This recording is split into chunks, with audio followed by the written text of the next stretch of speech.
serigala berbulu domba. Satu-satunya kebusukan yang identik dengan kejelekan adalah hati yang busuk. Jika hati kita penuh dengan sifat-sifat busuk, dapat dipastikan hati kita berisi sifat-sifat jelek juga.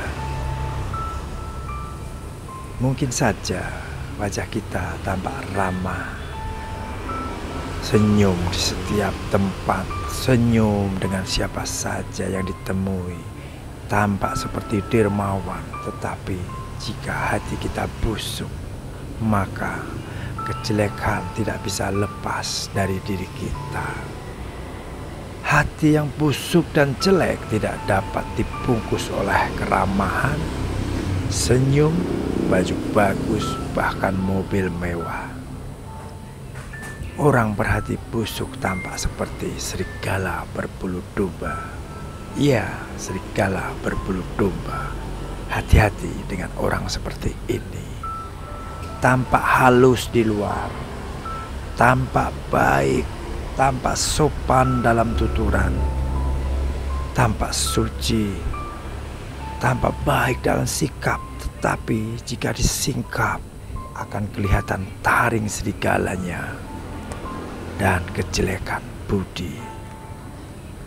Sekalipun bermuka manis dan ramah itu diperlukan, tidak selalu muka manis dan sikap ramah mencerminkan kebaikan hati. Orang yang berhati busuk pintar sekali bermain sandiwara. Di depan bicara lain, di belakang bicara lain. Jika di depan ia memuji, di belakang ia menghardik. Kita mungkin pernah mendapati seorang kawan, seorang teman yang tiba-tiba menikam dari belakang. Sekian tahun berteman, bersama-sama dalam susah dan senang. Tapi ketika ada tawaran jabatan di kantor yang memungkinkan kita dan dia mendapatkannya, tiba-tiba kita disepak begitu saja, ditinggalkan begitu saja, padahal kita memperlakukannya secara baik. Dia membuka semua rahasia kehidupan dan kelemahan kita di hadapan atasan untuk menurunkan citra diri kita.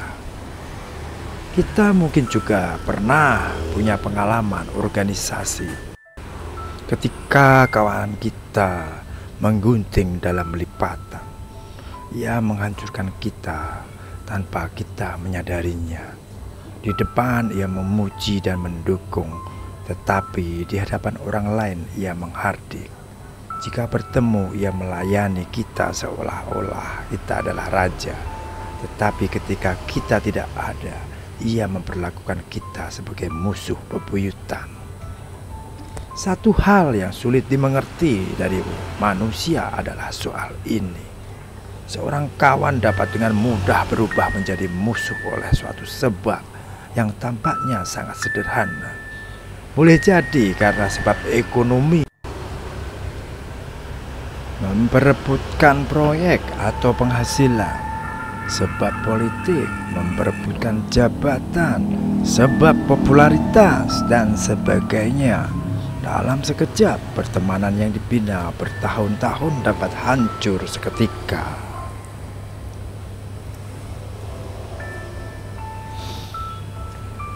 Satu-satunya cara melawan orang yang busuk hati adalah dengan cara menghilangkan kebusukan hati kita.